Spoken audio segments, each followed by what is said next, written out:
वट सावित्री व्रत ज्येष्ठ माह के कृष्ण पक्ष की अमावस्या तिथि को मनाया जाता है। इस बार वट सावित्री का व्रत 6 जून को रखा जाएगा। इस दिन सुहागिन महिलाएं पति की लंबी उम्र के लिए व्रत रखती हैं। वट सावित्री व्रत के दिन बरगद के पेड़ की पूजा की जाती है। इस दिन शनि जयंती भी मनाई जाती है। ये त्योहार सत्यवान सावित्री की कथा से जुड़ा है।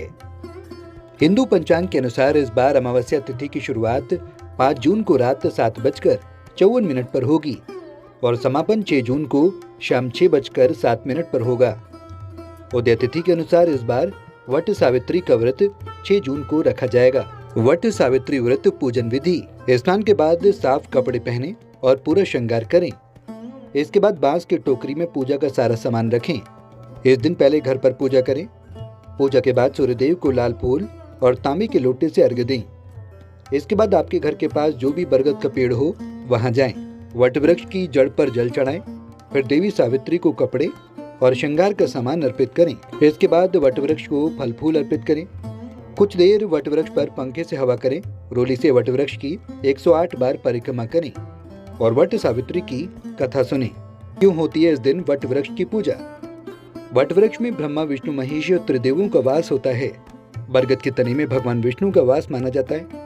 जड़ में ब्रह्मदेव का वास माना जाता है। शाखाओं में भगवान शिव का वास होता है। वट की लटकती शाखाओं को सावित्री स्वरूप मानते हैं, इसलिए ये पूरा पेड़ पूजनीय हो जाता है। वट वृक्ष लंबे समय तक अक्षय रहता है, इसलिए इसे अक्षय वट भी कहते हैं। पौराणिक मान्यताओं के मुताबिक मध्य प्रदेश में अशुपति नाम के धर्मात्मा राजा राज्य करते थे। उनकी कोई संतान नहीं थी। राजा ने संतान प्राप्ति के लिए यज्ञ करवाया, जिसके कुछ समय बाद उन्हें एक कन्या की प्राप्ति हुई। उसका नाम उन्होंने सावित्री रखा। विवाह योग्य होने पर सावित्री को वर खोजने के लिए कहा गया, तो उसने धुमत सेन के पुत्र सत्यवान को पति के रूप में वर्ण किया। ये बात जब नारद जी को पता चली तो वो राजा अशुपति से बोले कि सत्यवान अल्पायु हैं, 1 वर्ष के बाद ही उनकी मृत्यु हो जाएगी। नारद जी की बात सुनकर उन्होंने पुत्री को समझाया, पर सावित्री सत्यवान को ही पति के रूप में पाने के लिए अडिग रही। सावित्री के दृढ़ रहने पर आखिरकार राजा अशुपति ने सावित्री और सत्यवान का विवाह कर दिया। सावित्री सास ससुर और पति की सेवा में लगी रही। नारद जी ने मृत्यु का जो दिन बताया था, उसी दिन सावित्री भी सत्यवान के साथ वन को चली गई। वन में सत्यवान जो ही पेड़ पर चढ़ने लगा, उसके सिर में असहनीय पीड़ा होने लगी। वो सावित्री की गोद में अपना सिर रखकर लेट गया। थोड़ी देर बाद सावित्री ने देखा कि अनेक दूतों के साथ हाथ में पाश लिए यमराज खड़े हैं। यमराज सत्यवान के अंगो प्रमाण जीव को लेकर दक्षिण दिशा की ओर चल दिए। सावित्री को आते देख यमराज ने कहा, हे पति परायणे, जहाँ तक मनुष्य साथ दे सकता है, तुमने अपने पति का साथ दे दिया, अब तुम लौट जाओ। सावित्री ने कहा, जहाँ तक मेरे पति जाएंगे वहां तक मुझे जाना चाहिए, यही सनातन सत्य है।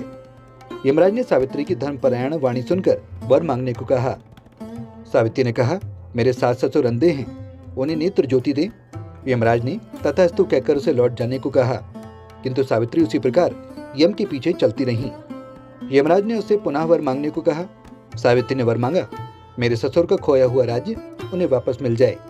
यमराज ने तथास्तु कहकर उसे लौट जाने को कहा, परंतु सावित्री अडिग रही।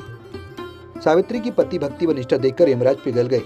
उन्होंने एक और वर मांगने के लिए कहा। तब सावित्री ने वर मांगा, मैं सत्यवान के पुत्रों की मां बनना चाहती हूँ, कृपा कर आप मुझे ये वरदान दें। सावित्री की पति भक्ति से प्रसन्न हो इस अंतिम वरदान को देते हुए यमराज ने सत्यवान को पाश से मुक्त कर दिया और अदृश्य हो गए। सावित्री अब उसी वट वृक्ष के पास आई। वट वृक्ष के नीचे पड़े सत्यवान के मृत शरीर में जीव का संचार हुआ और वो उठकर बैठ गया। सत्यवान के माता पिता की आंखें ठीक हो गईं और खोया हुआ राज्य वापस मिल गया। तो दोस्तों, हिंदू धर्म में वट सावित्री व्रत का विशेष महत्व है। जो स्त्री पति परायणता होकर धर्म निष्ठा के साथ इस व्रत को करती है, ईश्वर उसके सुहाग की हमेशा रक्षा करते हैं। अगर आपको वीडियो पसंद आई हो तो लाइक करें, कमेंट करें और हमारे YouTube चैनल को सब्सक्राइब करें और ज़्यादा से ज़्यादा अपने फ्रेंड्स और फैमिली मेम्बर्स में शेयर करें। और हाँ, बेल आइकन को प्रेस करना ना भूलें।